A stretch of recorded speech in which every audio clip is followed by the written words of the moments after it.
Bien, buenas tardes. Hoy vamos a ver un tema importante desde el punto de vista de la ergonomía, que es lo que se llama biomecánica.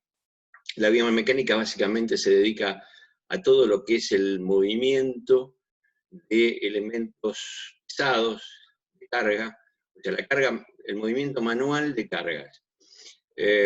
Hacemos un pequeño repaso. Recordemos que ergonomía habla de, se define como dos palabras que son ergón, trabajo, y nomos, que son ley o norma, y que fue nombrada por primera vez, o aparece por primera vez en el año 1857, por un autor polaco. Dentro de la ergonomía y todos los elementos que la componen, hay una parte que se llama dinámicas posturales, y dentro de esta está la biomecánica, la postura y los movimientos articulares.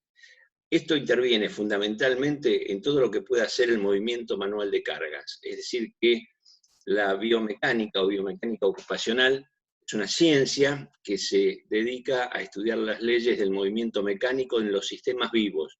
Esto se usa mucho en la parte de deporte, porque de acuerdo a cómo se hacen las fuerzas en un deporte, se logran mejores tiempos, por ejemplo, en la natación, en el ciclismo, en un montón de disciplinas. El estudio de las fuerzas que se hacen con los músculos del cuerpo permite que el aparato locomotor se desarrolle o se desempeñe de mejor forma. Básicamente, la biomecánica lo que se ocupa es de transformar los esfuerzos en una representación de fuerzas tal cual como la que nosotros conocemos cuando hicimos física. Básicamente, el movimiento de cargas, la forma correcta de llevar las cargas es lo más importante. Aquí tenemos un ejemplo de lo que sería llevar dos tambores o dos baldes cargados con agua, que se hace manualmente. Normalmente nosotros llevaríamos los dos baldes colgados de la mano. Sin embargo, en algunas disciplinas, en algunas culturas, se utiliza un palo que permite distribuir la carga y repartir el peso. De eso se trata la biomecánica. Básicamente es una disciplina científica que se refiere al estudio de las estructuras de carácter mecánico que existen en los seres vivos, fundamentalmente del cuerpo humano. Es decir, cómo nosotros hacemos fuerza, de qué manera, para que no nos dañe. Se apoya en diversas ciencias biomédicas, utilizando conocimientos de mecánica, de ingeniería, de anatomía, de fisiología, y lo que busca es estudiar el comportamiento del cuerpo humano y resolver los problemas derivados de las distintas condiciones a las que puede verse sometido. La biomecánica es una disciplina que estudia modelos. Modelos significa transformar el movimiento muscular en fuerzas y resolverlos de la mejor manera posible, como si fuera un paralelogramo de fuerzas. Es una disciplina científica que tiene por objeto el estudio de las estructuras de carácter mecánico que existen en los seres vivos, fundamentalmente en el cuerpo humano. Cuando nosotros hablamos de la estructura del cuerpo humano, es cuál es la resistencia que tiene nuestra espalda, nuestros discos vertebrales, nuestros músculos, qué fuerza tenemos en las manos. Es decir, cómo el cuerpo humano se comporta como si fuera una máquina. De ahí que hay normas muy estrictas y que deben ser, que son recomendaciones y que deben ser enseñadas siempre en cuanto a lo que hace a la manipulación manual de cargas y cuáles son las técnicas para mover los elementos sin dañarse.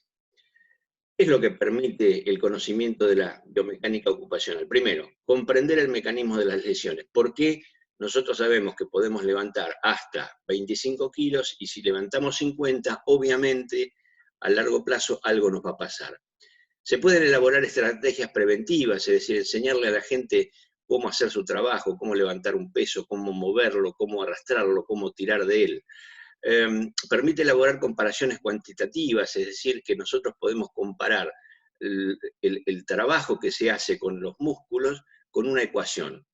Contribuye a explicar y mejorar los problemas ergonómicos. Esto es, bueno, ¿qué pasa cuando yo arrastro una carga o empujo una carga? ¿Cuál es la mejor forma? Dependerá de un montón de cosas que vamos a ver. Proporciona mecanismos para probar hipótesis generales sobre lesiones musculoesqueléticas, es decir, por qué se daña permanentemente el hombro o la espina dorsal, o los dedos o las manos, o en fin, cualquier parte del cuerpo. ¿Por qué? Porque se convierte en algo, en una herramienta que nosotros estamos usando para levantar un peso, o para mover un cuerpo, o para mover un peso, y esto, si lo hacemos mal, nos daña. Y permite diseñar las tareas de manera que no se produzcan lesiones, es decir, permite analizar la forma correcta de hacer una tarea para que las personas no sufran ningún daño. ¿Cuáles son las aplicaciones que tiene esta biomecánica ocupacional? Punto 1, diseño de herramientas, es decir, las herramientas se diseñan para que puedan ser usadas por las personas con el menor daño posible. Se hace un diseño de los periodos de trabajo y descanso. Recordemos aquello que aprendimos cuando, por ejemplo, las tareas repetitivas o los turnos de guardia, los turnos rotativos. Se diseñan espacios inmobiliarios, es decir, la altura a la cual nosotros debemos trabajar, qué condiciones tenemos que tener en el mobiliario, cómo se diseña una silla para que sea ergonómicamente correcta. Se estudia todo lo que es el manejo y elevación de cargas. Hoy está reglamentado y nosotros lo podemos estudiar a través, por ejemplo, de la 886 o de alguna otra norma. Y se estudian los diseños de tiempos y movimientos, es decir, cuántas veces se puede mover una cosa sin que produzca daño.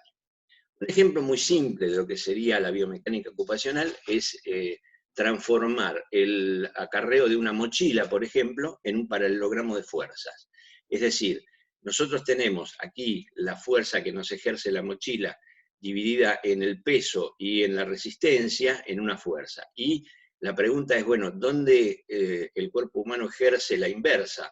Directamente en la espalda y en el hombro. Entonces ahí es donde formamos la ecuación inversa como un paralelogramo de fuerzas, tal cual como lo estudiábamos en física. En el caso de la mochila es importante saber, por ejemplo, como un ejemplo, ¿no?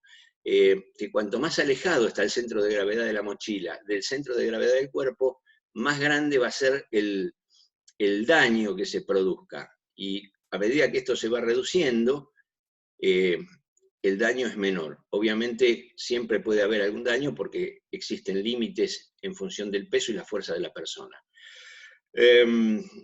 En muchas tareas, por ejemplo la recolección de frutas o cosas por el estilo, se trabaja de esta manera, es decir, con una mochila en la espalda y la persona va tomando la fruta y la va tirando directamente en la espalda. La pregunta del millón es ¿hasta cuándo?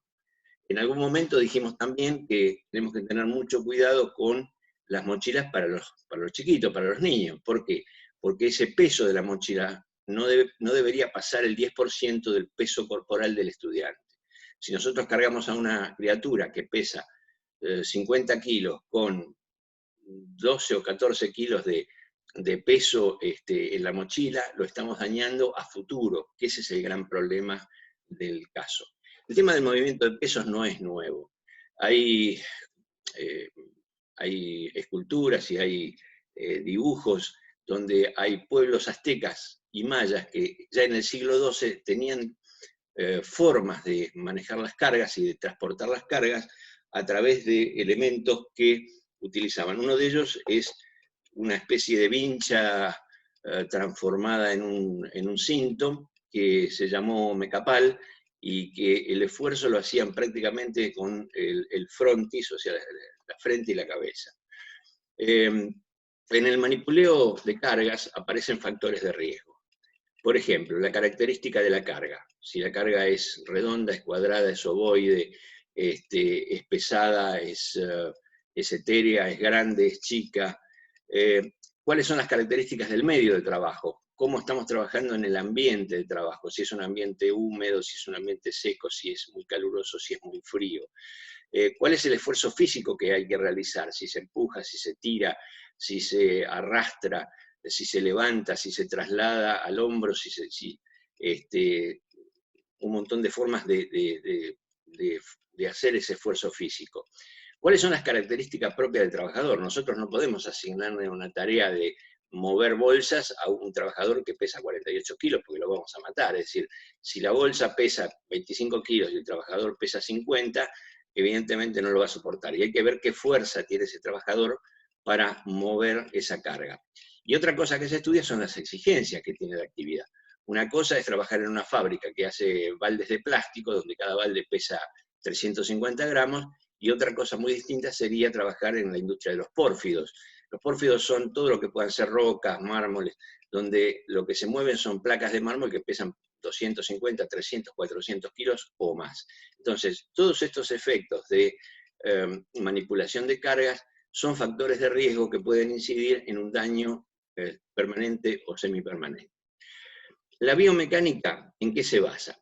Primero, ciencias biológicas, todo lo que es la fisiología del aparato locomotor, es decir, cómo hacemos nosotros fuerza, qué fuerza tenemos, cuáles son los músculos que se mueven, cuáles son los músculos que permiten hacer más o menos fuerza.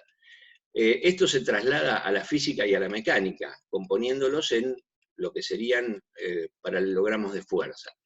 Dentro de la biomecánica lo que se analizan son los movimientos básicos humanos, o sea, caminar, correr, saltar, empujar, traccionar, y aquellos movimientos humanos que son adaptados, como las prótesis, es decir, cuando nosotros tenemos algún tipo de limitación o alguna prótesis que nos permita hacer algunas tareas.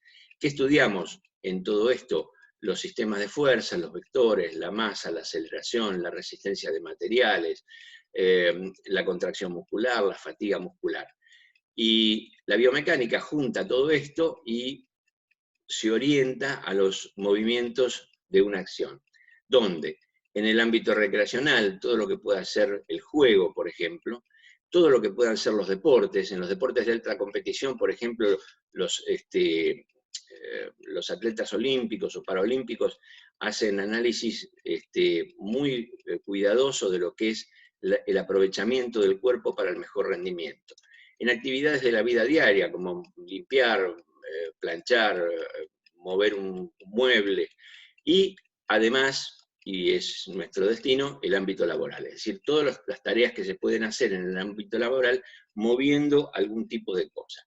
Aquí tenemos, por ejemplo, un estudio de lo que sería un ciclista desde el punto de vista de la competición, y podemos ver las partes en rojo son las que hacen el esfuerzo, en azul las partes de descanso donde no hay esfuerzo, y las partes de amarillo las partes donde hay torsión del cuerpo. Si ustedes piensan en un ciclista, verán que el ciclista se mueve permanentemente y hace presión y fuerza con sus músculos para poder mover la bicicleta. En el movimiento manual de cargas, lo importante es el equilibrio, es decir, buscar que los pesos se repartan de forma tal de que no dañen a la persona que está haciendo el trabajo. Entonces, aquí tenemos un ejemplo de dos elementos de carga que se llevan, en este caso, sobre el hombro, donde con una ayuda de un segundo elemento se reparte la carga. O un elemento auxiliar, donde se utiliza para llevar baldes, una suerte de soporte, donde los baldes se cuelgan del cuello y entonces se reparte la carga.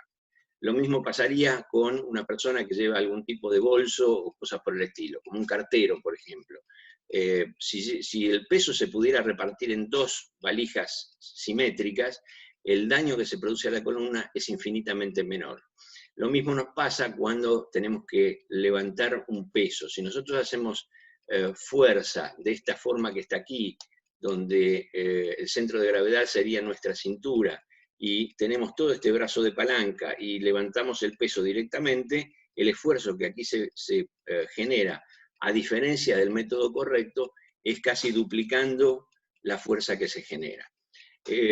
Siempre que sea posible, las cargas tienen que ser repartidas entre dos, es decir, de a dos cargas a la vez es mucho menos dañino que llevar una sola, porque el peso se reparte de un solo lado y se carga una sola parte de los discos intervertebrales, y entonces el daño puede ser permanente. Si esto, no pensemos en el trabajo que vamos a hacer una vez. Si lo hacemos una vez, nos puede pasar igual, porque no estamos acostumbrados, el cuerpo no fue calentado correctamente, no tenemos la fuerza suficiente, el peso que vamos a levantar es excesivo. Es decir, hay 1000 razones para dañar un disco vertebral, pero si nosotros pudiéramos repartir el peso en dos mitades, el esfuerzo que se hace está repartido. Acá tenemos un ejemplo de lo que sería la fuerza que se genera en la elevación de un peso repartido en dos partes iguales, y el mismo peso en una sola mano nos da el doble de esfuerzo. Por lo tanto, el esfuerzo sobre las vértebras es muchísimo más y está mal repartido y nos puede dar un daño en forma permanente. Del mismo modo, es para cualquier cosa que ustedes quieran trasladar. Desde el punto de vista de la antigüedad, si quieren, el hombre siempre ha llevado cargas y las ha llevado repartidas de acuerdo a su sabiduría, de forma tal de que el esfuerzo sea el menor posible. Acá tenemos un desplazamiento por deslizamiento, lo que es el traslado a través de un caballo y el uso de una carretilla. El problema se genera cuando la sobrecarga se da sobre los discos de las vértebras. Los discos de las vértebras, para que nosotros tengamos una idea muy sencilla y muy elemental, es como si fuera una masilla, un chicle, algo que se va aplastando y se recompone. El problema es que si nosotros lo cargamos en forma permanente, llega un momento en que se aplasta y no se recompone. Cuando se aplasta y no se recompone, puede morder o pinchar un nervio, y ahí se empiezan a producir dolores o lumbalgias que son tremendamente dolorosas, muy fuertes, y además van haciendo que la persona se dañe en forma permanente y que no pueda seguir trabajando. Siempre que se pueda hay que repartir el peso, y siempre que el peso sea importante hay que tratar de hacerlo entre dos personas, a través de lo que podría ser como si fuera una camilla o de una barra del cual se cuelga el peso. Lo mismo nos pasa cuando nosotros vamos a levantar un peso de un solo lado y tenemos un esfuerzo muy grande o muy pequeño según la forma en que lo movamos. Esto es aplicable a lo que a ustedes se les ocurra, por ejemplo, el arrastre de un carrito de supermercado o de la forma en que se lleva una mochilita con ruedas para ir a hacer las compras.